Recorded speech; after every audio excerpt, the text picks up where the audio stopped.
Me juró llorando que su esposa moriría sin esa cirugía de emergencia y vacié mis ahorros. Pero el hospital no la conocía. Soy Isadora, 72 años, ferretera jubilada. Creyó que me quedaría llorando en casa. Se equivocó. Todo comenzó un martes por la tarde, cuando el cielo de nuestra ciudad costera amenazaba con una tormenta eléctrica. Yo estaba sentada en la galería de mi casa, escuchando el golpeteo de las primeras gotas contra el techo de zinc, cuando la puerta principal se abrió de golpe. Era mi hijo Fabián. Venía empapado, pálido y con los ojos inyectados en sangre. No me dio tiempo ni de levantarme de mi mecedora de mimbre cuando se derrumbó de rodillas frente a mí, enterrando el rostro en mi regazo, como no lo hacía desde que era un niño asustado por los truenos. Entre sollozos que me partieron el alma en pedazos, me contó una historia de terror. Me dijo que Lorena, su esposa, se había desmayado en el trabajo, que la habían llevado de urgencia a la clínica del Sagrado Corazón y que el diagnóstico era devastador. Habló de una obstrucción severa, de un órgano a punto de colapsar, de términos médicos que sonaban a sentencia de muerte. Según él, el seguro no cubría el procedimiento por ser una condición preexistente que ellos desconocían, y si no la operaban antes del amanecer, la infección se extendería por todo su cuerpo. Me dijo que necesitaban una suma exorbitante de dinero, una cantidad que un empleado común no ve junta en una década de trabajo. Yo siempre he sido una mujer de carácter duro. Durante 35 años fui la dueña y única encargada de La Tuerca de Cobre, la ferretería más grande del barrio del puerto. Me quedé viuda muy joven y tuve que criar a Fabián entre sacos de cemento, olor a aguarrás y el ruido de las sierras cortando madera. Aprendí a tratar con albañiles rudos, con proveedores tramposos y con clientes que intentaban regatear hasta el último centavo. Mi piel se curtió y mi corazón se blindó contra los cuentos chinos. Yo sabía reconocer a un mentiroso a una cuadra de distancia. Pero esa tarde, la mujer de negocios desapareció y solo quedó la madre. El instinto maternal es una fuerza ciega que te arranca la lógica de la cabeza. Ver a mi único hijo temblar de miedo, suplicando por la vida de la mujer que amaba, me nubló el juicio por completo. No le pedí papeles, no le pedí hablar con el médico. No cuestioné ni una sola de sus palabras. Me levanté, caminé hacia mi habitación y abrí la caja fuerte que guardaba detrás de un viejo espejo. Allí estaba el fruto de mis madrugadas frías, de mis manos agrietadas por el polvo del ladrillo, de mis rodillas cansadas de cargar cajas de herramientas. Era el dinero de mi vejez, mi seguro contra la dependencia, mi tranquilidad para no ser una carga para nadie. Lo saqué todo. Billetes grandes y pequeños, apilados en gruesos fajos. Los metí en una bolsa de lona resistente y se los entregué. Fabián me abrazó tan fuerte que casi me corta la respiración. Me besó las manos, me llamó su ángel salvador y salió corriendo bajo la lluvia, prometiendo que me llamaría en cuanto Lorena saliera del quirófano. Esa noche no dormí. Me quedé sentada en la oscuridad, con una taza de té que se enfrió entre mis manos. Sobre la mesa de centro descansaba mi mayor tesoro. Una colección de llaves antiguas de hierro forjado. Son llaves pesadas, oxidadas, de puertas de galpones y casonas que ya no existen. Desde que cerré la ferretería, desarrollé la costumbre de frotar la llave más grande y oscura de la colección cuando me siento ansiosa. El contacto con el metal frío y áspero me ancla a la realidad. Me recuerda que las cosas sólidas perduran. Froté esa llave hasta que mis nudillos dolieron, esperando un mensaje, una llamada, una señal de que mi nuera estaba a salvo. El miércoles amaneció despejado, con un sol brillante que insultaba mi preocupación. El teléfono seguía en silencio. A las 9 de la mañana, la angustia me carcomía el estómago. Pensé que quizás Fabián estaba exhausto, durmiendo en alguna silla incómoda de la sala de espera, o que la cirugía se había complicado. Decidí que no podía seguir esperando con los brazos cruzados. Preparé un termo con caldo de pollo caliente, tomé mi abrigo y decidí que iría a la clínica. Antes de salir, por pura precaución para saber en qué piso y en qué habitación se encontraba, busqué el número de la Clínica del Sagrado Corazón en la guía telefónica y marqué. Atendió una señorita con voz nasal y aburrida. Le pedí amablemente que me comunicara con la habitación de Lorena, dándole sus 2 apellidos. Escuché el tecleo rápido de una computadora al otro lado de la línea. La muchacha hizo una pausa y me dijo que no había ninguna paciente registrada con ese nombre. Le pedí que revisara la lista de ingresos por urgencias de la tarde anterior. Le expliqué que la habían operado de emergencia durante la madrugada. El tecleo volvió a sonar, esta vez más lento. La respuesta fue la misma. No había ingresos con ese nombre, ni en urgencias, ni en cirugía, ni en recuperación. Nadie con las características de Lorena había pisado ese hospital en toda la semana. Pensé que era un error administrativo. Quizás, con las prisas, Fabián había dado mal los datos. O quizás, en medio de su desesperación, me había dicho el nombre de una clínica equivocada. Colgué el teléfono sintiendo un ligero temblor en las manos, pero aún aferrada a la negación. La mente humana hace acrobacias increíbles para protegerse del dolor. Pedí un taxi y le indiqué al conductor que me llevara al apartamento de mi hijo, en un barrio residencial al otro lado de la ciudad. El trayecto se me hizo eterno. Miraba por la ventanilla cómo la gente caminaba tranquila, comprando pan, paseando a sus perros, mientras mi mundo amenazaba con desmoronarse. Llegué al edificio de ladrillos rojos donde viven. Subí al tercer piso y toqué el timbre. 1, 2, 3 veces. Silencio absoluto. Golpeé la puerta con los nudillos, llamando a Fabián, esperando escuchar sus pasos arrastrados o la voz débil de Lorena. Nada. Fue entonces cuando la puerta del apartamento de enfrente se abrió con un chirrido. Era doña Carmela, la vecina chismosa que siempre estaba barriendo el pasillo, aunque no hubiera una mota de polvo. Me saludó con una sonrisa amplia y una mirada curiosa. Me preguntó qué hacía yo por allí tan temprano. Intenté sonar casual, ocultando el temblor de mi voz, y le dije que venía a ver cómo seguía Lorena, que me habían dicho que estaba un poco enferma. Doña Carmela soltó una carcajada que resonó en el pasillo vacío. Se apoyó en su escoba y me miró como si yo hubiera contado un chiste muy gracioso. Me dijo que qué iba a estar enferma esa muchacha si la había visto salir al amanecer saltando de alegría. Me contó, con lujo de detalles, que una camioneta privada había pasado a recogerlos a las 5 de la mañana, que llevaban 3 maletas inmensas y sombreros de paja, que Lorena le había gritado desde la ventana del vehículo que por fin se iban a ese viaje de lujo por las islas paradisíacas que tanto habían soñado, a un resort exclusivo donde el champán nunca se acaba. El pasillo pareció encogerse de golpe. El aire se volvió denso, irrespirable. Sentí que el suelo de cerámica bajo mis zapatos se abría como una grieta inmensa. Doña Carmela seguía hablando, comentando lo bien que le iba a mi hijo en el trabajo para poder pagarse unas vacaciones de millonario, pero su voz se fue desvaneciendo en mis oídos, reemplazada por un zumbido agudo y constante. Me despedí de la vecina con un movimiento mecánico de cabeza. Bajé las escaleras apoyándome pesadamente en la pared, porque mis piernas se habían convertido en trapos viejos. Salí a la calle y el sol me golpeó el rostro, pero yo sentía un frío polar calándome los huesos. Caminé sin rumbo durante varias cuadras. No lloré. Es curioso cómo funciona el cuerpo cuando recibe un golpe mortal. No hay lágrimas inmediatas, solo una parálisis absoluta del alma. Me senté en el banco de una plaza cualquiera, rodeada de palomas que picoteaban migajas en el cemento, y dejé que la verdad me aplastara.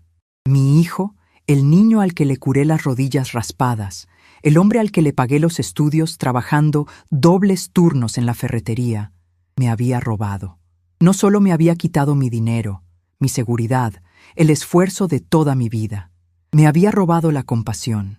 Había utilizado el amor más puro que existe, el terror de una madre a perder a los suyos para financiar un capricho frívolo. Recordé sus lágrimas la tarde anterior, sus hombros temblando, su actuación impecable. Había planeado cada detalle. Sabía exactamente qué botones presionar para que mi armadura de mujer de negocios se hiciera polvo. Había ensayado su desesperación. Y Lorena, ella seguramente estaba empacando sus trajes de baño de diseñador mientras él lloraba en mi regazo. Estuve sentada en ese banco durante 2 horas.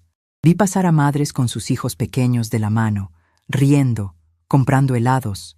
Me pregunté en qué momento se tuerce el árbol, en qué momento el niño que te hacía dibujos con crayones se convierte en un depredador dispuesto a dejarte en la ruina por un boleto de avión en primera clase.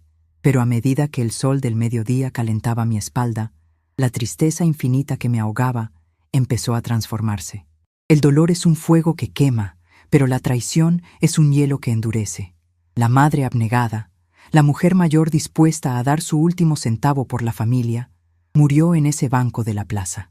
En su lugar, despertó la dueña de la ferretería, la Isadora que sabía cómo tratar a los estafadores, la mujer que no se dejaba pisotear por nadie, que contaba cada clavo y que exigía respeto en un mundo de hombres. Sentí que la sangre volvía a circular por mis venas, pero esta vez llevaba un ritmo distinto, un compás constante, frío, calculador. Tomé un taxi de regreso a mi casa. Entré y el silencio del hogar me recibió, pero ya no me pareció desolador. Fui directo a la mesa de centro y tomé la llave de hierro más pesada de mi colección. La apreté en mi puño hasta sentir sus bordes oxidados marcando mi piel. Necesitaba ese dolor físico para mantener mi mente clara. Fui al cuarto de estudio y encendí mi vieja computadora. No soy una experta en tecnología, pero sé buscar lo que necesito. Entré a las redes sociales de Lorena. Ella siempre fue una mujer presumida, incapaz de dar un paso sin publicarlo para que el mundo la envidiara. Su perfil era público. Allí estaba, una foto subida hacía apenas una hora. Aparecían los dos, sonrientes, bronceados, con copas de cristal en las manos, sentados en las butacas de una sala de espera VIP. El texto debajo de la foto decía que estaban a punto de abordar el vuelo hacia el paraíso, celebrando la vida y el éxito. Mencionaban la aerolínea y la terminal. Miré el reloj de pared. Eran las 2 de la tarde. Según la pantalla de salidas del aeropuerto que busqué en otra pestaña, el vuelo internacional hacia las islas salía a las 5 de la tarde. Tenían que estar en la zona de abordaje, pero aún no habían subido al avión. Cualquier otra madre se habría quedado en casa, llorando su desgracia, esperando a que volvieran en 15 días para hacerles un reclamo lleno de lágrimas que ellos esquivarían con mentiras nuevas. Cualquier otra anciana habría dado el dinero por perdido, asumiendo el papel de víctima sacrificada en el altar de la familia moderna. Pero yo soy Isadora, y a mí nadie me roba el trabajo de 35 años para irse a tomar cócteles frente al mar. Fui a mi armario. No busqué ropa de luto ni de tristeza. Elegí mi mejor traje de 2 piezas, el color vino que me hace lucir alta y severa. Me recogí el cabello cano en un moño impecable, sin un solo mechón fuera de lugar. Me apliqué un labial rojo, oscuro, el mismo que usaba cuando tenía que ir al banco a exigir créditos para mi negocio. Me puse mis zapatos de tacón bajo, cómodos pero elegantes. Al mirarme en el espejo, no vi a una anciana frágil y estafada. Vi a una jueza a punto de dictar sentencia. Tomé mi bolso de cuero negro, aseguré que mi teléfono tuviera batería completa y guardé en el fondo la vieja llave de hierro. Sentir su peso me daba una tranquilidad absoluta. Salí de mi casa, cerré la puerta con doble seguro y caminé hacia la avenida principal para detener un taxi. El cielo se había despejado por completo. El sol brillaba con una claridad implacable, iluminando cada rincón oscuro de la ciudad, al igual que la verdad había iluminado la farsa de mi hijo. Le di al conductor la dirección de la terminal internacional. Le pedí que no se apurara, que respetara los límites de velocidad. Tenía tiempo de sobra. El trayecto hacia el aeropuerto fue tranquilo. Miraba el paisaje costero desaparecer a medida que entrábamos a la autopista, y por primera vez en muchas horas esbocé una pequeña sonrisa. Mi hijo pensó que mi amor de madre me hacía estúpida. Pensó que mis 72 años me hacían inútil y lenta. Creó la mentira perfecta aprovechándose de mi punto más débil. Pero se olvidó de quién lo crió. Se olvidó de que antes de ser una anciana tejiendo en una mecedora, fui la mujer que construyó un imperio vendiendo herramientas de acero puro. La cirugía de Lorena iba a resultar ser la más cara de su vida, porque yo misma me iba a encargar de operar la infección que se había apoderado de mi familia, y lo haría sin anestesia. El taxi me dejó frente a las enormes puertas de cristal de la terminal internacional. Pagué el viaje con billetes exactos. Le di las buenas tardes al conductor y bajé del vehículo con la espalda tan recta como si tuviera un mástil de acero soldado a la columna. Las puertas automáticas se abrieron con un siseo mecánico, escupiendo una ráfaga de aire acondicionado que me golpeó el rostro. Con el frío artificial vino también el olor característico de los aeropuertos, una mezcla de cera para pisos, café caro, perfumes libres de impuestos y la ansiedad de miles de personas corriendo hacia ninguna parte. Me adentré en el vestíbulo principal. Era un mar de gente arrastrando maletas con ruedas, mirando pantallas luminosas y hablando a gritos por sus teléfonos celulares. Apenas di 5 pasos, un muchacho de traje gris y auriculares inalámbricos pasó corriendo y me empujó por el hombro. Mi bolso de cuero resbaló un poco, pero mantuve el equilibrio. El joven ni siquiera se detuvo a pedir disculpas. Solo giró la cabeza a medias, murmuró un «Cuidado, señora», con tono de fastidio y siguió su carrera. No me ofendí. De hecho, me detuve en medio de ese pasillo bullicioso y dejé que una sonrisa fría curvara mis labios pintados de rojo. Ese empujón fue una revelación. Mientras observaba cómo la multitud fluía a mi alrededor, esquivándome como si yo fuera una columna más del edificio, comprendí el superpoder que la sociedad me había otorgado sin que yo me diera cuenta: la invisibilidad. Cuando eres joven y atractiva, el mundo te mira, te evalúa y te exige. Cuando eres una mujer de mediana edad al frente de una ferretería gigantesca, con las manos manchadas de grasa y una libreta de deudores bajo el brazo, los hombres te respetan o te temen. Pero cuando cruzas la frontera de los 70 años, cuando tu cabello se vuelve blanco y tu paso pierde la urgencia de la juventud, te conviertes en un fantasma. Para el mundo, una mujer mayor es solo un estorbo entrañable, una figura frágil que necesita ayuda para cruzar la calle, alguien a quien se le habla en diminutivos y con voz aguda. Nadie espera que una anciana de traje sastre color vino sea una amenaza. Nadie asume que detrás de unas gafas de lectura haya una mente calculando una emboscada perfecta. Fabián contaba exactamente con eso. Mi propio hijo me había visto a través del filtro de mi edad. En su mente egoísta, yo ya no era Isadora, la fiera de los negocios que levantó un imperio vendiendo clavos y cemento. Para él, yo me había reducido a una pobre viejecita jubilada, blanda de corazón y lenta de mente, dispuesta a vaciar su caja fuerte al primer asomo de lágrimas. Pensó que mi mundo se limitaba a mi mecedora, a mis tés de manzanilla y a la angustia de esperar una llamada que nunca llegaría. Caminé con paso firme hacia el segundo nivel, donde se encontraban los mostradores de las aerolíneas internacionales y las salas de espera exclusivas. El golpeteo de mis tacones bajos contra el granito pulido me servía de metrónomo para ordenar mis pensamientos. Necesitaba un punto de observación estratégico. Encontré una cafetería ubicada en un balcón interior que dominaba la vista de los filtros de seguridad y de la entrada al área de abordaje. Era el cuello de botella perfecto. Todos los pasajeros con destino al extranjero tenían que pasar obligatoriamente por esa línea de escáneres. Elegí una mesa pequeña en la esquina, pegada a la baranda de cristal. Un mesero joven se acercó arrastrando los pies, con una libreta en la mano. Me miró con esa condescendencia que ya me resultaba familiar y me preguntó qué deseaba tomar la abuelita. Lo miré fijamente a los ojos, sin parpadear, con la misma expresión que usaba cuando un proveedor intentaba cobrarme de más por un lote de tuberías de PVC. Le respondí, con voz grave y seca, que la abuelita de alguien más quería un café negro, hirviendo, sin azúcar y sin charlas innecesarias. El muchacho tragó saliva, enderezó la postura, murmuró un «enseguida, señora», y se retiró a paso rápido. Abrí mi bolso de cuero y saqué mi vieja llave de hierro forjado. La coloqué sobre la mesa, junto a mi teléfono. El metal negro y oxidado contrastaba violentamente con la superficie blanca e inmaculada de la mesa de la cafetería. Apoyé 2 dedos sobre la llave, sintiendo su textura áspera.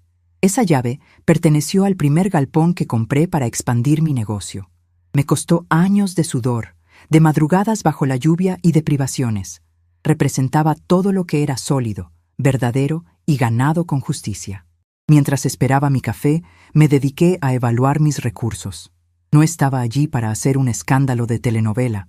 Las mujeres que gritan y lloran en público solo consiguen que las llamen histéricas y que el personal de seguridad las escolte a la salida.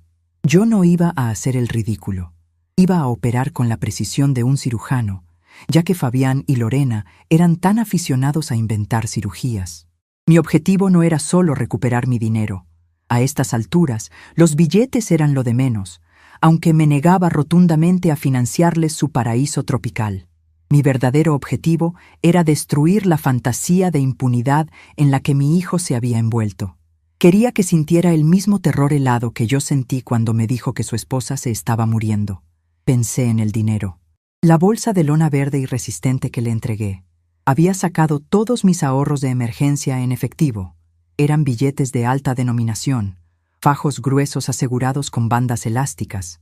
Conocía a Fabián mejor de lo que él se conocía a sí mismo. Era un cobarde crónico y un desconfiado. Jamás habría llevado esa enorme cantidad de dinero en efectivo a un banco comercial para depositarlo en su cuenta. Hacer eso habría implicado llenar formularios, justificar el origen de los fondos y arriesgarse a una retención administrativa. Además, el vuelo salía esa misma tarde. No tuvo tiempo de hacer maniobras financieras complejas. Eso significaba una sola cosa. Fabián llevaba el dinero consigo, o al menos la gran mayoría de él. Seguramente había pagado una parte a la agencia de viajes de lujo en efectivo por la mañana, y el resto lo llevaba en su equipaje de mano para gastarlo en sus famosas islas. Sonreí de nuevo. Durante 35 años importé herramientas, maquinarias y refacciones de todo el mundo. Me pasé la vida lidiando con agentes aduanales, leyendo reglamentos de importación y entendiendo las leyes de tránsito de divisas. Sabía perfectamente que ningún pasajero puede cruzar los controles de seguridad internacionales portando más de cierta cantidad de dinero en efectivo sin declararlo legalmente. Y conociendo la arrogancia de mi hijo, estaba absolutamente segura de que no había llenado ningún formulario de declaración aduanera. Él se creía más listo que el sistema.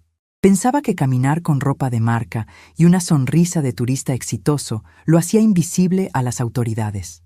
El mesero regresó y dejó mi café sobre la mesa con manos temblorosas. Le pagué y le dejé una propina generosa, sin decirle una palabra. Di un sorbo. El líquido oscuro y amargo me quemó gratamente la garganta, terminando de despertar mis sentidos. El plan comenzó a trazarse en mi mente con la claridad de un plano arquitectónico. No iba a interceptarlos en la sala VIP. Allí estarían rodeados de personal servicial que los protegería. Tampoco iba a abordarlos en los pasillos abiertos, donde Fabián podría simplemente dar media vuelta, ignorarme y alejarse caminando. El lugar exacto de la ejecución tenía que ser la fila del control de seguridad internacional. Ese es el punto de no retorno en cualquier aeropuerto. Una vez que te formas en esa fila, estás bajo la mirada de las cámaras, de los guardias armados y de los oficiales de aduanas. Si alguien causa un problema allí, no puede simplemente irse. Se convierte en un asunto de seguridad aeroportuaria. Mi estrategia era simple, pero letal. Me acercaría a ellos justo cuando estuvieran a un paso de entregar sus pasaportes y poner sus pertenencias en las bandejas del escáner. Lo acorralaría frente a las autoridades. Si Fabián intentaba hacerse el desentendido o si se negaba a devolverme la bolsa con el dinero, yo solo tendría que levantar la voz, con la fragilidad fingida de una anciana asustada, y alertar a los guardias de que ese hombre llevaba una inmensa cantidad de dinero sin declarar en su equipaje, dinero que me había sido sustraído mediante un fraude. La sola mención de dinero, en efectivo no declarado en un control internacional, activaría un protocolo inmediato. Los llevarían a un cuarto separado, perderían su vuelo de lujo, cuyas políticas de cancelación estricta yo conocía muy bien. Perderían el dinero porque sería confiscado para investigación. Y sobre todo, perderían su orgullo frente a cientos de personas. Pero si Fabián decidía evitar el escándalo y la intervención policial, tendría que entregarme el equipaje con los ahorros de mi vida frente a todos, tragándose su propia humillación, y subirse a su avión sin un centavo para gastar en sus vacaciones de ensueño, sabiendo que yo había destruido su victoria. De cualquier manera, el imperio de mentiras de mi hijo iba a colapsar hoy. Mientras repasaba cada detalle, mi mente viajó hacia Lorena, mi nuera, una mujer que siempre me miró por encima del hombro, porque mis uñas no llevaban esmalte francés, sino callosidades del trabajo duro. Lorena, que se quejaba del olor a solvente en mi casa y que siempre encontraba una excusa para no visitarme en mi cumpleaños. Ella era el motor de la codicia de Fabián. Él quería complacerla, quería comprar su amor y su admiración con lujos que no podía pagar. Lorena había aceptado gustosa el fruto de mi sufrimiento. Me la imaginé riendo en el apartamento, empacando sus trajes de baño mientras su marido fingía un llanto desgarrador en mi galería. Una punzada de dolor intentó abrirse paso en mi pecho. El instinto maternal, esa debilidad traicionera que me había llevado a vaciar mi caja fuerte, hizo un último esfuerzo por sabotearme. Una voz muy tenue en mi cabeza me susurró que al hacer esto, perdería a mi hijo para siempre, que habría una ruptura irreparable. Tomé la pesada llave de hierro de la mesa y la apreté en mi puño hasta que los bordillos oxidados se clavaron en mi palma. El dolor físico silenció a esa voz lastimera. La verdad era cruda e innegable. Yo ya había perdido a mi hijo. Lo perdí en el momento en que decidió usar mi amor como un arma en mi contra. El hombre que lloró en mi regazo ayer no era mi familia. Era un parásito que había tomado la forma de mi hijo para devorarme viva. No había nada que rescatar allí. Solo quedaba hacer justicia y recuperar mi dignidad.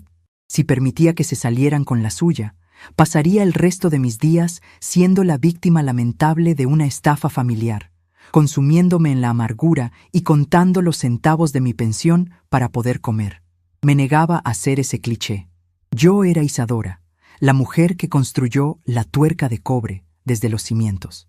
A mí nadie me desterraba a la miseria. Miré el reloj gigante que colgaba del techo de la terminal. Eran las 4 de la tarde con 15 minutos.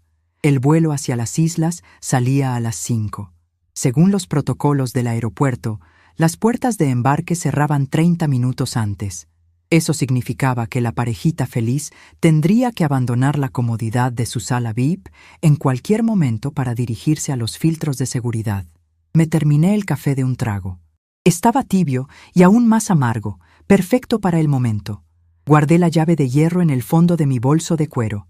Me puse de pie y me alicé la falda del traje sastre. Revisé mi reflejo en el cristal de la baranda. El labial rojo seguía impecable. Mi postura era firme. Respiré hondo, llenando mis pulmones con el aire frío y procesado del edificio. Caminé lentamente hacia la baranda y fijé mi vista en las escaleras eléctricas que descendían desde la zona de las salas exclusivas hacia el nivel de los controles de seguridad. Observé el flujo constante de viajeros. Hombres de negocios con prisa, familias numerosas luchando con los carritos de bebés, mochileros despistados. Y entonces los vi. Destacaban entre la multitud como dos manchas fluorescentes en un lienzo gris. Fabián y Lorena venían bajando por la escalera eléctrica. Mi hijo llevaba unos pantalones de lino blanco y una camisa estampada abierta en el pecho, luciendo unas gafas de sol de diseñador que lo hacían ver ridículo bajo la luz artificial del techo. Lorena iba colgada de su brazo, con un vestido vaporoso de playa, un sombrero de paja de ala ancha y una sonrisa de triunfo que le iluminaba el rostro. Venían charlando animadamente, riendo de alguna broma, flotando en la burbuja de su propio engaño. Pero lo que hizo que mi sangre se detuviera por un segundo no fue su actitud festiva. Fue lo que Fabián llevaba colgado del hombro derecho. Además de una mochila de cuero carísima que desentonaba con su atuendo de playa, sostenía la bolsa de lona verde. Mi bolsa. La misma que yo usaba para transportar herramientas pesadas. El material estaba un poco descolorido, y en el costado aún se podía leer, apenas visible, el logotipo desgastado de la tuerca de cobre. La desfachatez era absoluta. Ni siquiera se había molestado en transferir los fajos de billetes a un maletín diferente. En su prisa por celebrar y en su profunda falta de respeto, había decidido usar el mismo contenedor manchado de polvo en el que le entregué el sacrificio de mi vida. Pensó que nunca más volvería a ver esa bolsa. Pensó que para cuando yo descubriera la verdad, él estaría bebiendo cócteles a miles de kilómetros de distancia. Sentí que algo hacía clic en mi interior. El último rastro de compasión materna se evaporó, dejando tras de sí una determinación absoluta y gélida. Los observé llegar al final de la escalera eléctrica. Se detuvieron un momento para revisar un tablero de vuelos, y luego giraron a la izquierda, caminando directamente hacia el área de control de seguridad de salidas internacionales. Era el momento. Ajusté la correa de mi bolso sobre mi hombro. Mi mente estaba fría, mis músculos relajados, mi voluntad blindada. Bajé por la escalera principal, mezclándome con la multitud de pasajeros. No era una madre persiguiendo a su hijo. Era una mujer de negocios yendo a cobrar la deuda más grande que le habían intentado robar en toda su existencia. Caminé con la paciencia de quien sabe que el cazador no debe hacer ruido hasta que la presa está atrapada sin salida. Me deslicé entre la multitud con la misma naturalidad con la que solía caminar por los pasillos atestados de estanterías metálicas en mi negocio. Durante años aprendí a moverme entre torres de pintura y sierras eléctricas sin rozar un solo objeto, calculando el espacio con precisión milimétrica.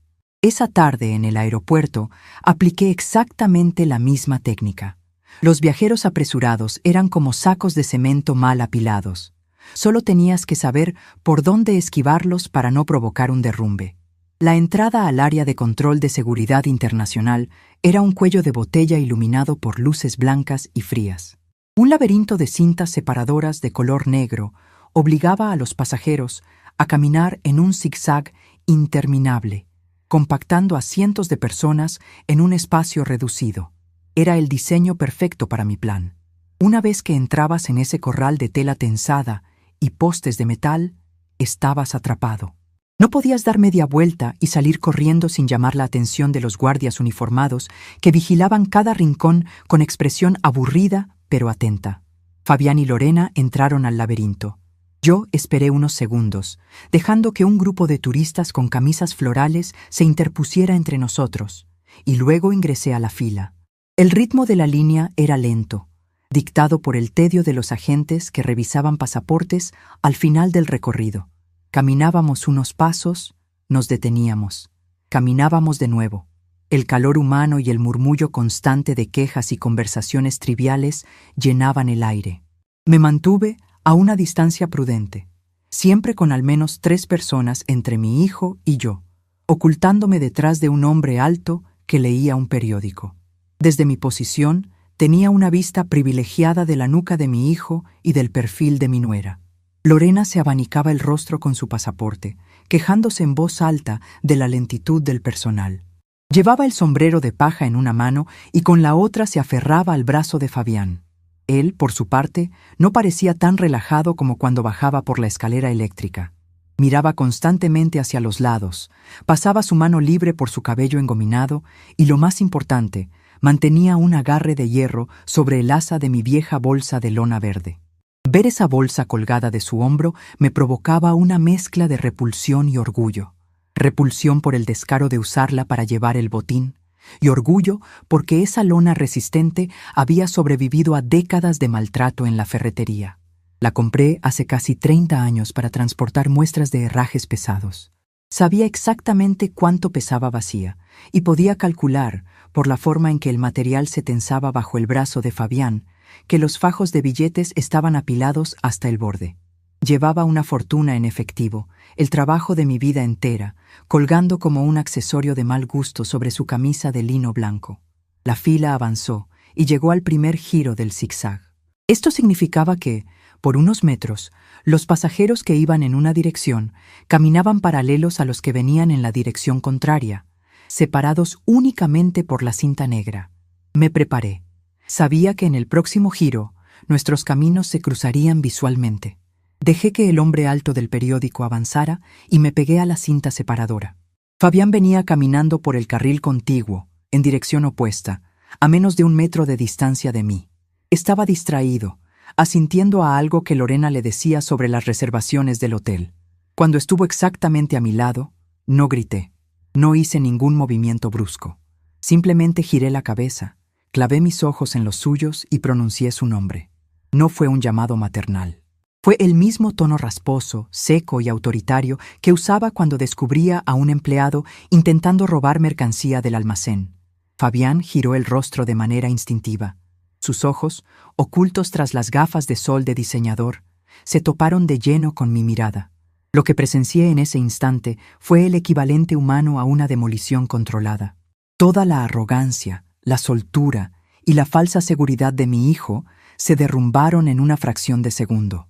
La sangre abandonó su rostro con tanta rapidez que su piel bronceada adquirió un tono grisáceo, como el cemento fresco. Su mandíbula cayó ligeramente. Los hombros se le hundieron. El impacto físico del terror fue tan grande que sus rodillas parecieron fallarle por un momento, obligándolo a detenerse en seco. La gente detrás de él empezó a quejarse, pero él no los escuchaba. Estaba paralizado, mirándome como si yo fuera una aparición demoníaca. Sus labios temblaron, intentando articular una palabra que no logró salir de su garganta. Lorena, que caminaba un paso por delante de él, sintió el tirón en su brazo y se dio vuelta, molesta por la interrupción. Le preguntó qué le pasaba, por qué se detenía como un idiota. Luego, siguiendo la mirada petrificada de su marido, giró la cabeza hacia mí. Mi nuera siempre tuvo unos ojos grandes y expresivos, perfectos para fingir inocencia. En ese momento, esos ojos se abrieron hasta el límite de sus cuencas. El sombrero de paja resbaló de sus dedos y cayó al suelo pulido del aeropuerto. Ella no se molestó en recogerlo. Su boca formó una pequeña letra O, pero ningún sonido escapó de ella. Yo no moví un solo músculo. Mantuve mi postura recta, mi bolso negro colgado del hombro y mi labial rojo formando una línea severa. Les sostuve la mirada a ambos mientras la fila a mi lado seguía avanzando, obligándome a dar unos pasos hacia adelante, alejándome de ellos en el carril paralelo, solo para dar la vuelta en el siguiente poste y entrar directamente en su mismo carril. El diseño del zigzag jugó a mi favor. Ahora estaba exactamente detrás de ellos, a menos de medio metro de distancia. La trampa se había cerrado. No había escapatoria. A la izquierda y a la derecha teníamos cintas tensoras. Delante de ellos, una multitud de pasajeros impacientes. Detrás de mí, más viajeros empujando sus maletas. Y a 10 metros de distancia, los oficiales de seguridad con sus uniformes oscuros, observando la fila. Fabián tragó saliva de forma ruidosa. Se quitó las gafas de sol con una mano temblorosa, revelando unos ojos llenos de pánico. Intentó sonreír. Fue una mueca patética, torcida, que no llegaba a sus ojos. Con voz aguda y quebrada, me saludó. Me preguntó qué hacía yo en el aeropuerto, fingiendo una sorpresa inocente que me dio asco. No le devolví el saludo. Mantuve mi voz baja, apenas un susurro que solo ellos dos podían escuchar por encima del ruido ambiental, pero cargado de una firmeza de acero. Le contesté que había venido a ver cómo estaba la paciente, que me preocupaba mucho que una mujer al borde de la muerte estuviera haciendo fila para abordar un vuelo internacional y que quería asegurarme de que la infección no se contagiara al resto de los pasajeros. Lorena soltó un pequeño gemido ahogado y dio un paso atrás, chocando contra el pecho de Fabián. La palidez de su rostro indicaba que estaba a punto del desmayo real, no del que habían inventado el día anterior. Ella sabía perfectamente que el juego había terminado. Fabián, en un acto de desesperación pura, intentó aferrarse a la mentira. El instinto de supervivencia de los cobardes siempre pasa por la negación. Se inclinó hacia mí, bajando la voz, intentando crear una burbuja de intimidad entre nosotros que yo no estaba dispuesta a permitir. Me dijo que me lo podía explicar, que había ocurrido un milagro médico, que los doctores se habían equivocado con el diagnóstico inicial, que solo era un virus estomacal fuerte y que, al verla tan estresada, había decidido usar parte de sus propios ahorros para llevarla a descansar unos días y celebrar que estaba viva. Sus palabras flotaban en el aire como polvo barato. Ni siquiera se había molestado en inventar una excusa inteligente. Me insultaba pensar que creía que yo me tragaría semejante estupidez. Incliné ligeramente la cabeza hacia la bolsa de lona verde que apretaba contra su costado.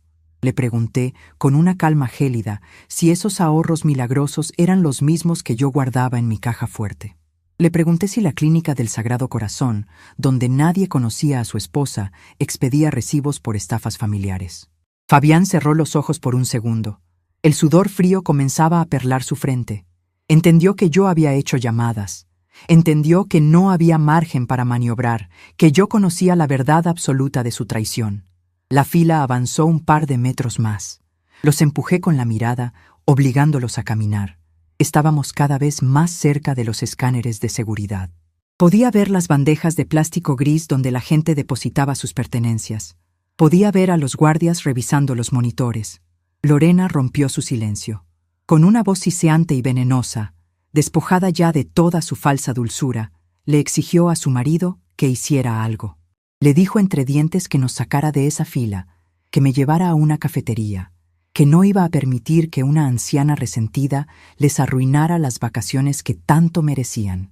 Esa palabra, anciana, fue el toque final que necesitaba para apagar cualquier chispa remanente de dolor y encender el motor de mi indignación.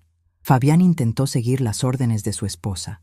Levantó la mano libre, hizo un gesto como para apartar la cinta separadora e intentó dar un paso fuera de la fila, buscando escapar hacia el pasillo abierto. Di un solo paso hacia adelante, acortando la distancia entre nosotros hasta casi rozar su espalda, y hablé con voz clara y proyectada, un poco más alto que antes. Le advertí que si daba un solo paso fuera de esa línea, o si intentaba caminar hacia la salida sin mí, empezaría a gritar de inmediato. Le detallé exactamente lo que gritaría. Le dije que alertaría a los guardias federales de que el hombre de camisa blanca llevaba en su bolso verde una inmensa cantidad de dinero en efectivo sin declarar. Dinero producto de un robo a una mujer mayor. Fabián congeló su movimiento en seco. Su pie quedó suspendido en el aire por un instante antes de volver a apoyarse en el suelo de granito. Sabía que yo no estaba fanfarroneando. Toda su vida me vio cumplir mis amenazas con los proveedores morosos. Sabía que mi vergüenza pública era nula comparada con mi sed de justicia. El terror en sus ojos se transformó en pura agonía. Las leyes aduaneras son implacables. Si yo gritaba, los detendrían. Confiscarían la bolsa inmediatamente. Pasarían horas en un cuarto de interrogatorios, perdiendo el vuelo, las reservas del hotel y muy probablemente enfrentando cargos por evasión fiscal e intento de contrabando de divisas. La mentira sobre la cirugía se convertiría en el menor de sus problemas frente a las autoridades federales. Estaban acorralados. La única manera de evitar la cárcel o una investigación oficial era llegar al punto de revisión y pasar sus maletas por el escáner como ciudadanos normales, sin armar un escándalo. La fila avanzó de nuevo. Quedaban solo 5 personas delante de nosotros antes de llegar a la zona de las bandejas plásticas. El ruido de los detectores de metales, emitiendo pitidos cortos, marcaba el compás de nuestra marcha fúnebre. Fabián intentó la última táctica de los hombres débiles, la manipulación emocional. Su voz se volvió llorosa, imitando el tono que había usado el día anterior en mi galería. Me rogó por lo bajo. Me llamó mamá. Me pidió perdón, jurando que pensaba devolverme cada centavo en cuanto regresaran de viaje.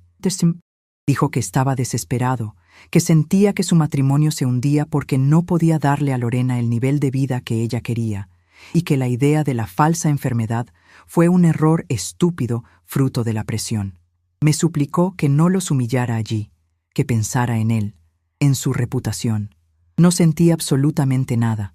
Escuchar sus excusas era como oír el chirrido de una bisagra oxidada, molesto, pero fácil de ignorar. Le respondí sin alterar mi tono neutro. Le recordé que ayer vacié la caja fuerte de mi vida porque creí que mi hijo estaba perdiendo a su esposa. Le dije que lloré por él, que mis manos sangraron trabajando para que él pudiera tener un futuro limpio. Le aseguré que la madre a la que estaba intentando conmover había muerto de tristeza en el banco de una plaza esa misma mañana, y que la mujer que estaba parada detrás de él en la fila solo venía a cobrar una deuda. Lorena, viendo que su marido se desmoronaba, intentó tomar el control. Se giró hacia mí, con el rostro rojo de ira contenida, cuidando de no levantar la voz para no atraer a los guardias que estaban a pocos metros. Me amenazó diciendo que si seguía adelante con este teatro, jamás volvería a verlos, que se encargarían de borrarme de sus vidas, que moriría sola en esa casa vieja sin que nadie fuera a visitarme. Sonreí, una sonrisa genuina, fría y cortante como el filo de una navaja nueva. Le agradecí la promesa. Le dije que prefería 1000 veces la compañía del silencio que la de 2 parásitos disfrazados de familia. Le recordé que yo construí un negocio desde las cenizas rodeada de hombres que querían verme fracasar y que no le tenía miedo a la soledad, pero que ellos estaban a punto de descubrirle el verdadero pánico a la pobreza. El oficial de seguridad uniformado que organizaba el flujo de pasajeros levantó la mano y señaló hacia nosotros. Con voz potente, nos ordenó avanzar hacia la mesa de revisión número 4, indicando que debíamos colocar todos los objetos metálicos, electrónicos y bolsos en las bandejas grises. Llegamos al final del laberinto. Frente a nosotros se extendía la cinta transportadora del escáner de rayos X. 2 guardias armados estaban de pie junto a la máquina, observando a los pasajeros con ojos escrutadores. Las cámaras de seguridad del techo apuntaban directamente a nuestras cabezas. Fabián se quedó paralizado frente a la cinta metálica. Sostenía la bolsa de lona verde pegada a su abdomen como si fuera un chaleco salvavidas. Su respiración era agitada, sus ojos saltaban de los guardias a la máquina, y luego a mí. Lorena estaba temblando de rabia y miedo, incapaz de intervenir en un área de tan alta seguridad. Me coloqué justo a su lado, ocupando mi espacio en la mesa de revisión. Saqué mi teléfono y mi bolso de cuero negro, colocándolos tranquilamente en una bandeja. Podía sentir el peso de la vieja llave de hierro en el fondo de mi bolso, anclándome a la realidad. Miré a mi hijo a los ojos. El silencio entre nosotros era más ensordecedor que el bullicio de todo el aeropuerto. Él sabía que tenía solo 2 opciones, y ambas destruían su mundo de mentiras. Podía intentar pasar el bolso por la máquina, lo que resultaría en una revisión manual inmediata al detectar los densos bloques de billetes, desencadenando la intervención policial. O podía hacer lo que yo había venido a exigir.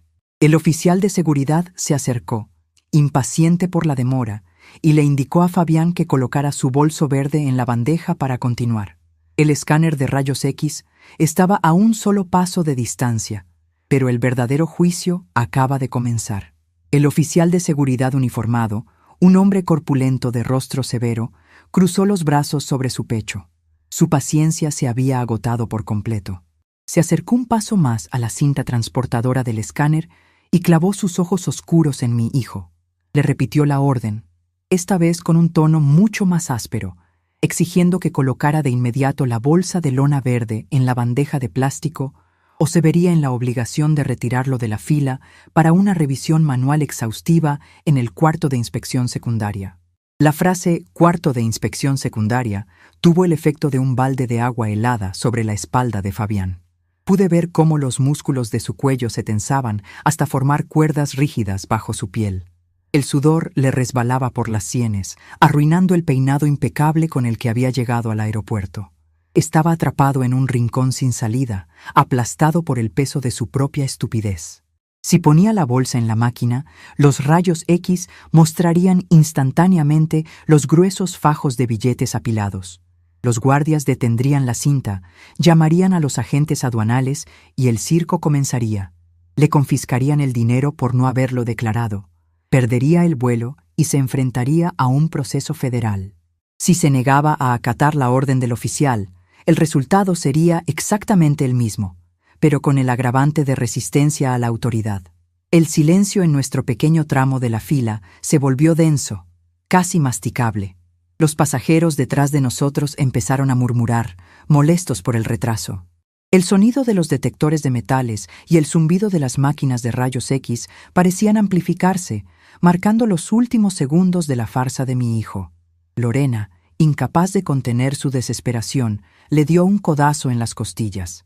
Con los dientes apretados y una mirada salvaje que no tenía nada que ver con la muchacha dulce que fingía ser en las cenas familiares, le siseó que hiciera algo, que inventara una excusa, que no dejara que yo les arruinara la vida. Fue un momento de revelación absoluta para Fabián. Al escuchar a su esposa, giró la cabeza para mirarla. Por primera vez en muchos años, pareció verla de verdad. No vio a la mujer enferma por la que supuestamente había llorado en mi regazo. No vio a la compañera amorosa. Vio a una cómplice llena de avaricia a la que solo le importaba el botín, dispuesta a empujarlo hacia el abismo de un arresto federal con tal de no perder sus vacaciones en un hotel de 5 estrellas. Luego, Fabián volvió su mirada hacia mí. Yo me mantenía de pie, perfectamente erguida, con las manos cruzadas, frente a mi falda de traje color vino. Mi postura era la de una estructura de acero fundido, inamovible frente a la tormenta. No sentía lástima, no sentía el dolor desgarrador de la traición que me había paralizado esa misma mañana en el banco de la plaza. Todo eso había quedado atrás. Ahora solo sentía la fría y calculada determinación de la dueña de la tuerca de cobre cobrando una factura vencida. El guardia de seguridad dio un paso adelante y llevó su mano derecha hacia la radio que colgaba de su cinturón negro. Fue el movimiento final que rompió la resistencia de mi hijo. Fabián dejó escapar un suspiro tembloroso, un sonido patético que parecía el silbido de una llanta pinchada perdiendo el aire. Con movimientos lentos y torpes, como si sus articulaciones se hubieran oxidado de golpe, deslizó la correa de la bolsa de lona verde por su hombro. El oficial asintió, esperando que depositara el bulto en la bandeja gris, pero Fabián no lo hizo. En lugar de avanzar hacia la máquina, giró su cuerpo pesado y derrotado hacia mí. Sus ojos estaban rojos, llenos de lágrimas reales esta vez, lágrimas de humillación pura y dura. Extendió los brazos y me ofreció la bolsa. El guardia de seguridad frunció el ceño, confundido por la escena. Abrió la boca para decir algo, pero yo me le adelanté con la fluidez de quien ha manejado situaciones de crisis durante 3 décadas. Miré al oficial con una sonrisa amable, de esas que las mujeres mayores usamos para desarmar a los hombres jóvenes con uniforme. Le pedí disculpas por la demora y le expliqué, con voz clara y tranquila, que mi hijo estaba tan distraído despidiéndose de mí que por poco se lleva por error mi bolsa con las herramientas de mi negocio. Le dije que a los jóvenes de hoy en día se les olvida hasta la cabeza, y que yo solo había entrado a la fila para recuperar mis pertenencias antes de que abordara su vuelo. El guardia parpadeó, asimilando la información. Miró la bolsa de lona desgastada, claramente fuera de lugar en el atuendo de turista lujoso de Fabián, y luego me miró a mí. La excusa era impecable. No había delito en devolverle una bolsa a una madre antes de cruzar el escáner. El oficial relajó la postura, quitó la mano de su radio y soltó un resoplido de fastidio, murmurando que resolviéramos nuestros asuntos familiares rápido, porque estábamos bloqueando el paso. Extendí mis manos, pero no tomé la bolsa de inmediato. Quería que él sintiera el peso de su rendición. Fabián mantenía los brazos extendidos, sosteniendo los ahorros de toda mi vida a la vista de decenas de extraños. Le sostuve la mirada y con un tono de voz que solo él podía escuchar, le di mi última lección. Le dije que el dinero se puede recuperar, que las estafas se pueden perdonar con el tiempo, pero que utilizar el amor de una madre como herramienta de extorsión era un punto de no retorno. Le aseguré que en ese mismo instante él estaba entregando mucho más que billetes. Estaba entregando a la única persona en el mundo que habría dado la vida por él sin pensarlo 2 veces. Fabián sollozó. Fue un sonido ahogado, feo y gutural. Susurró un «perdóname», que sonó a ceniza esparcida por el viento. Tomé las asas gruesas de la bolsa de lona. Al tirar de ella, sentí la transferencia física del poder, el peso contundente de mis madrugadas, de mis rodillas adoloridas, de mis 35 años de trabajo honesto entre clavos y polvo de cemento, volvió a mis manos. La lona áspera raspó agradablemente contra mi palma. Era mío. Todo mi esfuerzo regresaba a su dueña legítima. Pero la escena no había terminado. Lorena, al ver cómo el viaje de sus sueños, los cócteles de lujo y las compras extravagantes se esfumaban de las manos de su marido para regresar a las mías, perdió por completo el control. La máscara de nuera refinada y superior se hizo pedazos contra el suelo del aeropuerto. Avanzó un paso, pisando su propio sombrero de paja, y agarró a Fabián por el brazo de la camisa blanca, clavándole las uñas con tanta fuerza que la tela pareció a punto de rasgarse. Su voz resonó aguda y estridente, rebotando en las paredes de cristal del área de seguridad. Le gritó que era un cobarde inútil. Le reclamó, sin ningún tipo de pudor, que cómo iba a permitir que una vieja amargada los dejara en la ruina frente a todo el mundo. Le exigió que me quitara la bolsa, amenazándolo con que si cruzaban esa línea de seguridad sin el dinero para pagar los lujos que le había prometido, el matrimonio se terminaba antes de que el avión despegara. El estallido de ira fue tan descarado y ruidoso que hasta el oficial de seguridad que nos había apresurado retrocedió sorprendido. Varias personas en las filas contiguas sacaron sus teléfonos celulares, atraídas por el escándalo. Fabián la miró con verdadero horror. Por fin, el velo se le había caído de los ojos. Se dio cuenta de que la mujer por la que había sacrificado a su madre, por la que había vendido su dignidad y su alma, lo veía únicamente como un cajero automático que acababa de quedarse sin fondos. No había amor en los ojos de Lorena, solo una furia rabiosa por el dinero perdido. Intentó calmarla, pidiéndole por favor que bajara la voz, que los iban a arrestar, pero ella lo empujó con desprecio. El guardia de seguridad intervino de inmediato. Con voz de trueno, le ordenó a Lorena que se callara y que avanzara hacia el arco detector de metales, advirtiéndole que un grito más y llamaría a la policía aeroportuaria para que la escoltaran a la salida. Lorena se quedó petrificada, respirando agitadamente. El miedo a las autoridades fue más fuerte que su avaricia.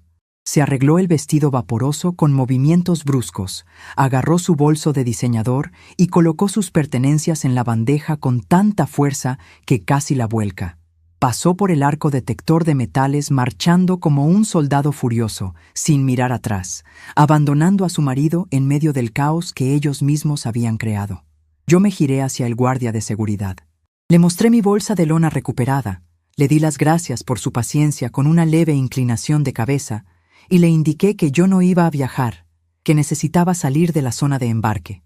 El oficial, visiblemente aliviado de deshacerse de parte del problema, llamó a un compañero joven y le pidió que me escoltara por el pasillo lateral de salida, el cual estaba reservado para personas que no completaban el proceso de seguridad. Antes de darme la vuelta para marcharme, le di una última mirada a mi hijo. Fabián estaba parado frente a la cinta transportadora, completamente solo. El hombre arrogante de gafas de sol y camisa de lino abierta había desaparecido, reemplazado por una cáscara vacía, encorvada y temblorosa.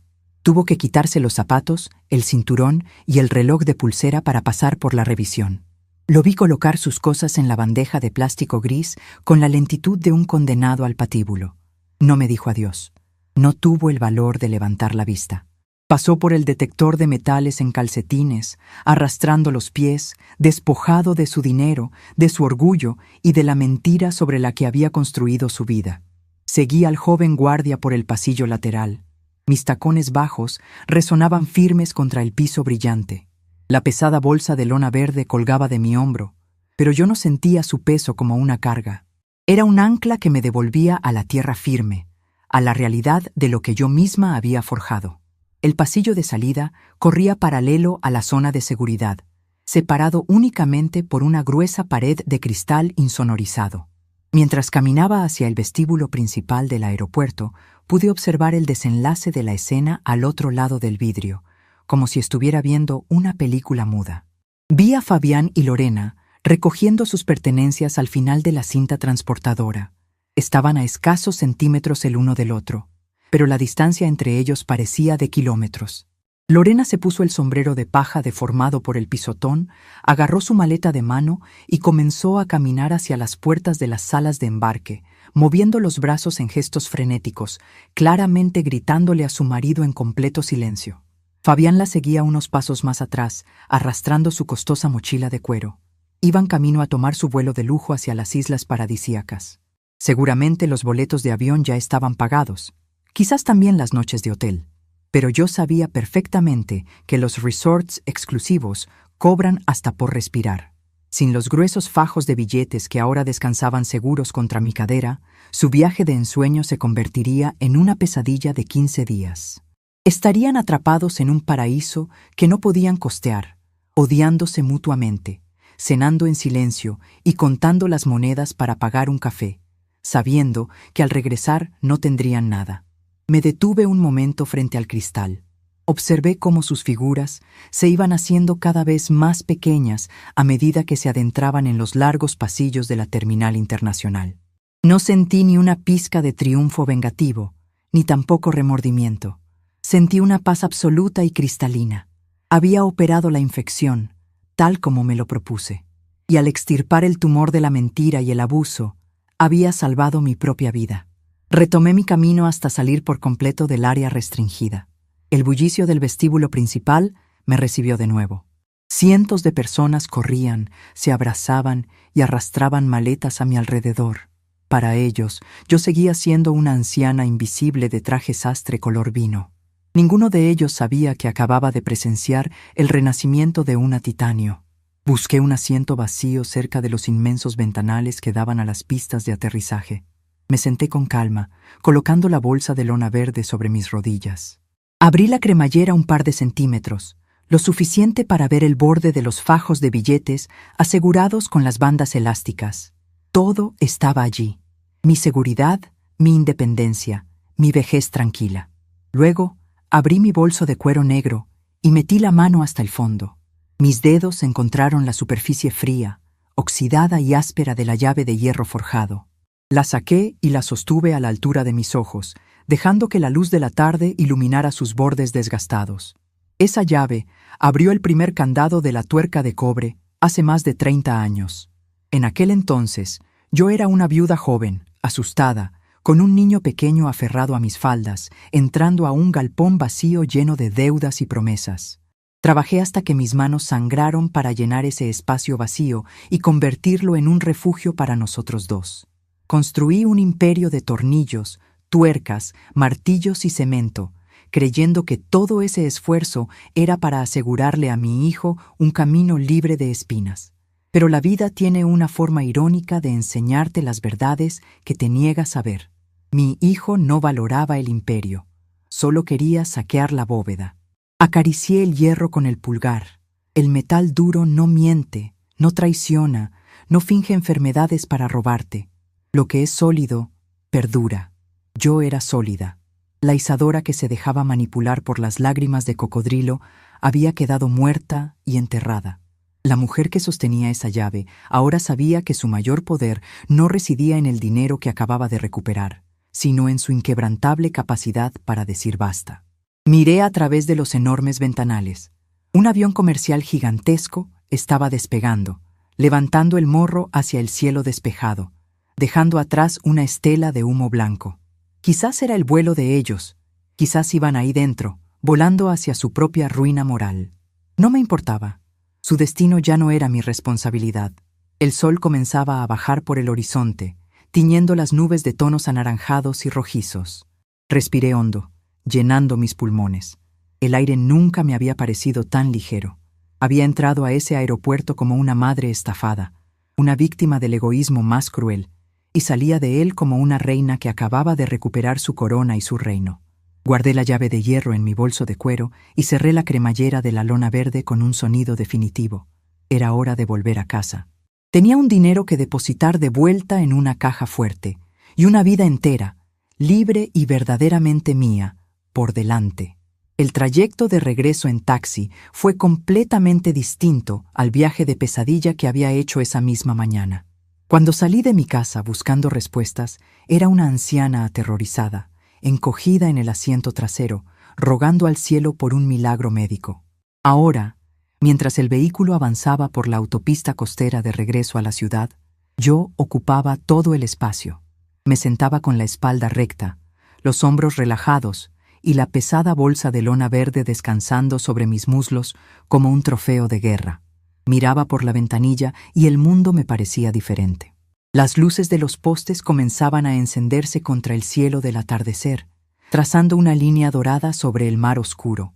El conductor, un hombre mayor con un bigote espeso, intentó sacarme plática un par de veces comentando sobre el clima y el tráfico pesado del aeropuerto. Le respondí con cortesía, pero con una voz tan firme y calmada que él pronto entendió que yo no necesitaba compañía para mis pensamientos. Estaba saboreando mi victoria en el silencio más puro que había experimentado en décadas. Al llegar a mi casa, le pagué al taxista, tomé mi bolso negro y me colgué la lona verde al hombro. La fachada de mi hogar me recibió con la misma quietud de siempre, pero algo en sus paredes de ladrillo visto me pareció más sólido, más mío. Metí la llave en la cerradura y empujé la puerta. El olor a cera para pisos y a té de manzanilla flotaba en el ambiente. Horas antes, ese mismo aroma me había parecido el perfume de la soledad y la derrota. Ahora era el aroma de mi independencia. Fui directamente a mi habitación. Encendí la lámpara de noche, Aparté el viejo espejo de marco tallado y giré la perilla de la caja fuerte. El mecanismo hizo un clic metálico y pesado, un sonido que siempre me había dado tranquilidad. Abrí la bolsa de lona y comencé a sacar los fajos de billetes. Los acomodé uno por uno en los estantes de acero gris, asegurándome de que las bandas elásticas estuvieran firmes. No faltaba un solo centavo. Mi hijo no había tenido tiempo de gastar ni un billete en sus caprichos antes de que yo le cortara las alas. Cuando cerré la puerta de la caja fuerte y giré la combinación, sentí que estaba cerrando mucho más que un compartimento de seguridad. Estaba sellando una etapa de mi vida. La Isadora complaciente, la madre dispuesta a ser el colchón financiero de un hombre hecho y derecho, quedaba encerrada allí para no salir jamás. Me quité el traje sastre color vino. Me desmaquillé los labios rojos frente al espejo del baño y me puse mi ropa de estar en casa. Me preparé una cena sencilla, un emparedado de queso y una taza de café descafeinado, y me senté en la galería a escuchar el sonido lejano de las olas rompiendo contra el malecón. Dormí esa noche como no lo hacía desde mis años de juventud. Un sueño profundo, pesado, sin una sola pesadilla, sin un solo sobresalto. El sueño de los justos. La mañana siguiente trajo consigo una claridad mental que me asustó al principio. Esperaba sentir el dolor residual del duelo. Después de todo, acababa de perder a mi único hijo. Pero el dolor no llegó. En su lugar, se instaló un instinto de preservación afilado como una cuchilla. Mientras me servía el desayuno, comprendí que la bolsa de lona verde no podía quedarse en esa caja fuerte. Fabián conocía mi casa, sabía mis horarios y, en su desesperación por complacer a Lorena, era capaz de cualquier estupidez. Me vestí con ropa cómoda pero formal. Tomé la lona verde, ahora oculta dentro de un carrito de compras para no llamar la atención en la calle, y me dirigí a la sucursal principal del banco en el centro de la ciudad. Entré empujando mi carrito, abriéndome paso entre la gente que esperaba en las filas de las cajas. Me acerqué al escritorio de recepción, donde una muchacha con un uniforme impecable me sonrió con esa condescendencia habitual que le dedican a los cabellos blancos. Me preguntó si venía a cobrar mi pensión. La miré fijamente y le pedí que llamara al gerente general, el señor Donaldo. Le aclaré que no tenía tiempo para esperar y que le dijera que Isadora, de la ferretería La Tuerca de Cobre, estaba en el vestíbulo. La actitud de la chica cambió al instante al escuchar el nombre de mi negocio. El puerto es pequeño y los nombres de los viejos comerciantes pesan más que el oro. En menos de 5 minutos estaba sentada en la oficina privada del gerente, tomando agua mineral. Saqué los fajos de billetes de mi carrito y los puse sobre su escritorio de caoba. Donaldo abrió mucho los ojos ante la cantidad de dinero en efectivo.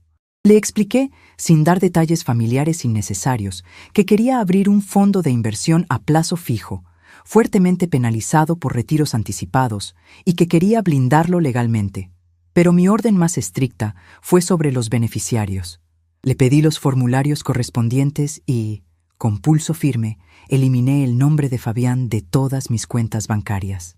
En su lugar, designé como beneficiario al Hospital Infantil de la ciudad. Esa misma tarde visité al notario del barrio, un viejo amigo de mi difunto marido. Pasé 3 horas en su despacho redactando un nuevo testamento. Dejé la casa, los terrenos del antiguo galpón de la ferretería y todos mis activos a una fundación de becas para mujeres emprendedoras del puerto. A mi hijo le dejé exactamente lo que la ley me obligaba como mínimo irrenunciable, una cifra tan ridícula que apenas le alcanzaría para pagar un par de meses de alquiler. Cuando salí de la notaría, el sol de la tarde calentaba mi rostro y yo me sentía blindada. Había construido un muro de acero alrededor de mi vida que ni todas las lágrimas falsas del mundo podrían derribar. El silencio se mantuvo durante 4 días. 4 días de paz absoluta en los que me dediqué a arreglar mi jardín, a podar mis rosales y a leer esos libros que siempre posponía. Fue el martes por la tarde, exactamente una semana después del teatro de la falsa enfermedad, cuando el teléfono de mi sala sonó. El identificador de llamadas mostraba un número internacional, con un código de área muy largo. Dejé que sonara 5 veces antes de descolgar la bocina. La voz de Fabián al otro lado de la línea sonaba hueca, lejana y cargada de una desesperación que esta vez no necesitaba ensayos. Murmuró mi nombre con un hilo de voz. Me dijo que estaba en el paraíso tropical, pero que aquello era un infierno. Las palabras empezaron a salir de su boca como un torrente de fango. Me contó que, al llegar al hotel, la recepción les exigió una tarjeta de crédito para cubrir los gastos incidentales y los depósitos de seguridad.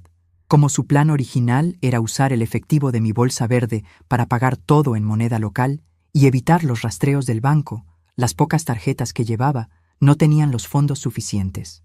Me confesó, llorando con un llanto feo y ronco, que el hotel les había bloqueado el acceso a las áreas exclusivas, que estaban comiendo pan y queso en la habitación porque no podían pagar los restaurantes del complejo. Y lo peor de todo, me dijo que Lorena llevaba 4 días gritándole, que ella había empacado sus cosas y amenazaba con tomar un vuelo de regreso y pedirle el divorcio en cuanto pisara el país, dejándolo endeudado y solo. Fabián hizo una pausa, esperando que el instinto maternal saltara al rescate, esperando que yo sintiera lástima por mi niño indefenso, atrapado en una isla lejana sin dinero.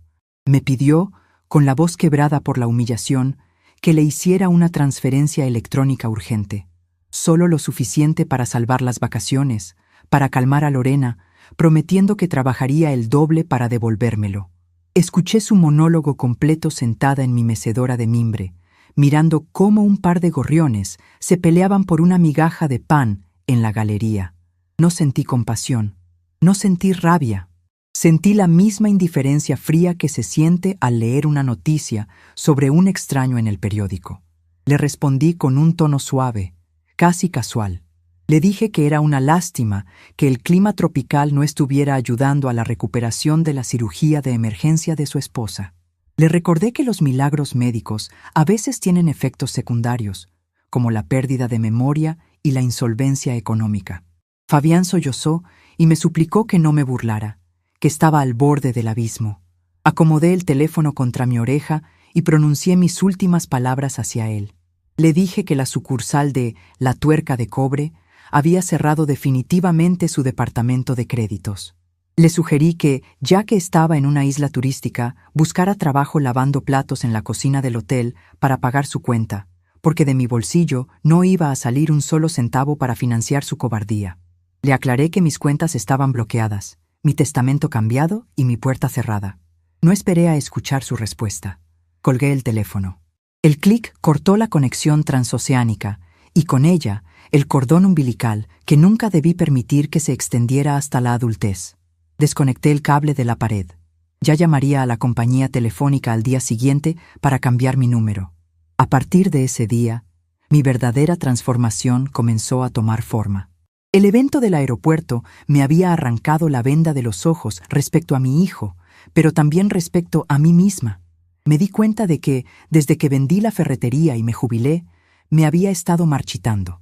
Había aceptado el papel de anciana pasiva, tejiendo horas muertas frente al televisor, esperando visitas que rara vez llegaban y conformándome con la invisibilidad que la sociedad me imponía. Yo no era una mujer de mecedoras, yo era una mujer de acción. Una mañana decidí caminar por las calles del Puerto Viejo, el barrio donde había levantado mi negocio. El olor a salitre, a pescado fresco y a diésel de los barcos me llenó los pulmones de energía. Los viejos estibadores y los dueños de las bodegas me reconocían al pasar. Se quitaban las gorras manchadas de grasa, me saludaban con respeto y me llamaban Doña Isadora. Allí no era invisible, allí era una leyenda viva. Llegué a la calle donde solía estar mi ferretería. El local ahora era un almacén de repuestos marinos administrado por una cadena comercial sin alma. Me quedé observando la fachada un momento. Justo al lado, en un local mucho más pequeño y descuidado, vi a una muchacha joven, de no más de 25 años, intentando subir una pesada cortina de metal oxidado. Tenía las manos llenas de grasa y el rostro cubierto de sudor. Un letrero pintado a mano en la pared decía: Taller de Motores Marinos Marisol. Me acerqué a ella.